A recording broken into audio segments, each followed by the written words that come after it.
Looks like we're about to get in a serious pickle here. Today's Powerpuff review is Relish Rampage. Released for the Sony PlayStation 2 in 2002 and then later for the Nintendo GameCube in 2003 by BAM Entertainment and developed by VIS Entertainment. As usual, we'll be taking a look at the PS2 port first. Unfortunately, as of this point, I have no ability to capture footage for the GameCube port. More on that later. Anyways, let's get into some gameplay.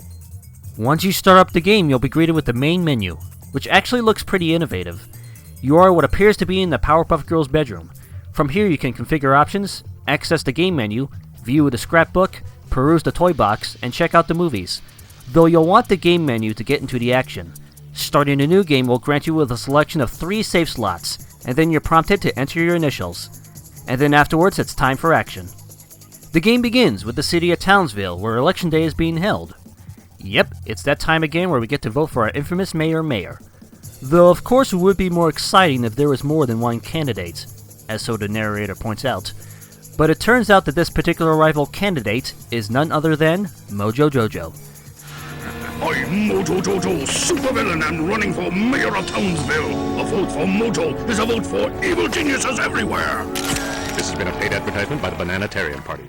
But of course, as much as we know his evil schemes, nobody cares about him, and everyone decides to vote for mayor, especially with the so popular Free Pickles campaign. Free pickle? Free pickle, anyone? But that doesn't stop Mojo's evil schemes, as he finds a way to get more Mojo voters, and that is to manipulate all of Townsville citizens to vote for the supervillain himself, using subsonic mind-altering transmitters. And with the Gangrene Gang's help, it would sure double his efforts. And now, with all of Townsville bound to be infested with monkey voters, including the monkey brain police officers shown on the news, it will be of no doubt that it will be witnessed by none other than the Powerpuff Girls. Suspecting the abnormal monkey business, it is now up to the girls to see what the ruckus is all about. And it's from here on out where you get some actual gameplay. The deal here is that it's an action-adventure game where the goal here is to follow the storyline. Yep. You're not really given an objective once you started talking to the mayor, and there is a lot to do from that point onward. And trust me when I say that there is a lot of story in this game, and very well involved too. Especially with the voice acting up to par. So I'd say that it's pretty much up to the actual show's standards. Your basic controls are moving around with the left analog stick, looking around with the right analog stick, performing melee attacks with the square and X buttons, using your laser eyes with the circle button, moving faster with the lower right trigger button, targeting with the upper right trigger button, ascending and descending with the left trigger buttons, and switching to girls by pushing the left analog stick. And you also have your start button for the pause menu, obviously, and the select button for your mission summary. If you're like me, then the one thing that you'll notice right off the bat is that the game mechanics are kinda similar to other games like Grand Theft Auto. Yep, it has that free roaming style of gameplay. Except that you're not stealing cars, robbing banks, causing chaos and the like, but rather beating up bad guys and saving the day. Whenever you're not on a mission, you can basically just do whatever you please till you're ready for the next one.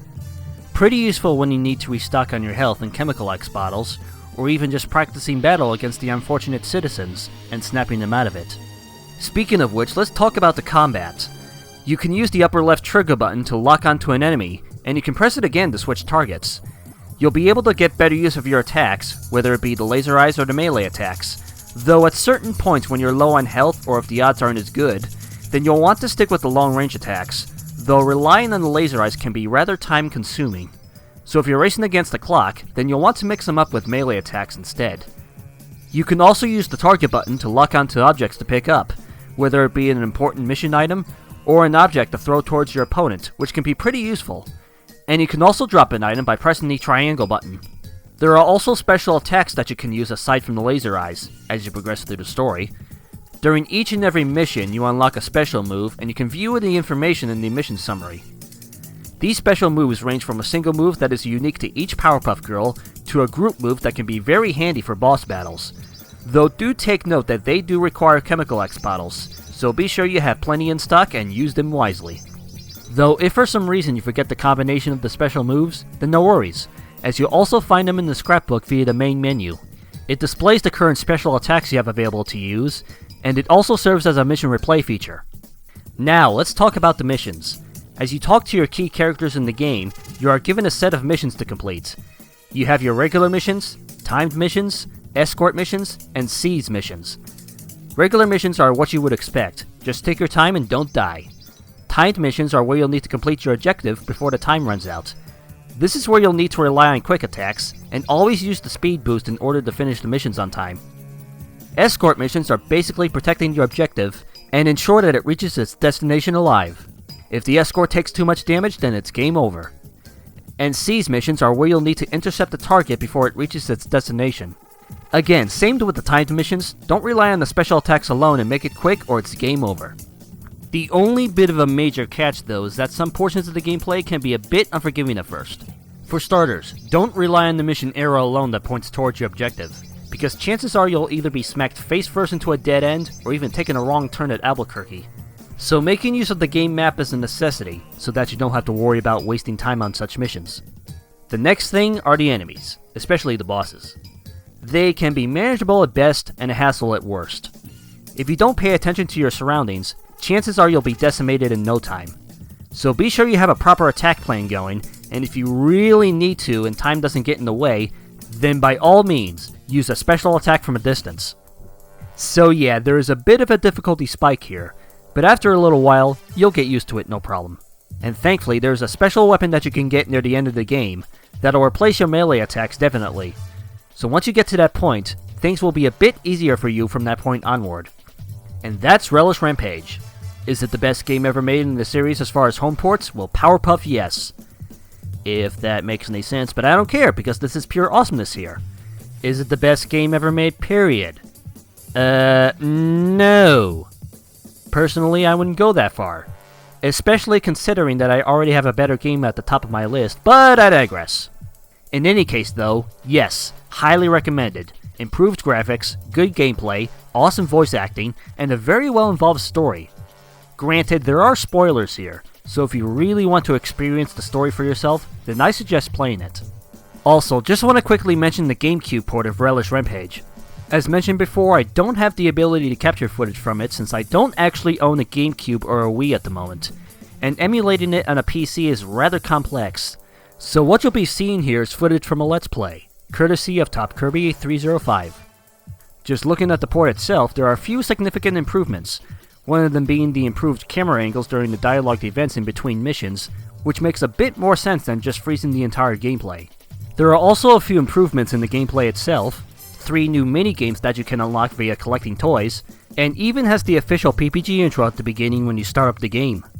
So I'd say that the GC version will be the best port to play on in order to get the best experience. So if you're looking for a Powerpuff Girls game with some quality that is up to the actual show's standards, then I'd definitely give Relish Rampage a look, and be sure you have a nice pack of pickles on the side while you do so. The Powerpuff Girls always win! You're safe now. You did it! Oh, well done, girls. I'm so proud of you. I think we're done here!